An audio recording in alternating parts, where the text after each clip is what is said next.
Ngayong araw, ang ika-4 na taon simula noong pinabawi ng National Telecommunication Commission o NTC ang lahat ng TV at radio frequencies ng call signs ng ABS-CBN Corporation sa buong bansa.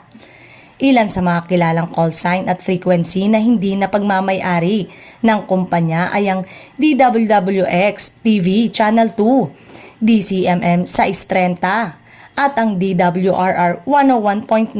Ito ay bunsod pa rin noon ng pagkakapaso ng prangkisa ng Kapamilya Network noong May 2020 at ang tuluyang pagkakabasura nito ng Kongreso noong July ng taon ding yon.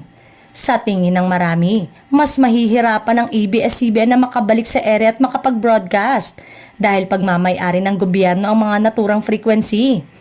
Ngunit sa ngayon, sa kabila ng kawalan ng mga call sign at frequency, tuloy pa rin ang pagsasahimpapawid at pamamayagpag ng ABS-CBN sa pamamagitan ng iba't ibang paraan, gaya ng pagsasaere ng mga content sa mga dating karibal gaya ng GMA7, TV5, Zoe TV, AMBS na may hawak ngayon ng Channel 2. Sa cable kung saan tuloy ang usual schedule ng kapamilya programs, news and movie platform nito sa telebisyon, digital at maging sa radio dahil sa partnership ng ABS-CBN News at Prime Media Holdings. Tunay na kahit pinagkaitan ng prangkisa, binawian ng frequency ngunit hindi naging hadlang upang mas lumawak at mas lumaki pa ang sakop ng ABS-CBN at tuloy pa rin ang ating pinakamamahal na media giant sa kanilang sinumpang tungkulin sa mga kapamilya.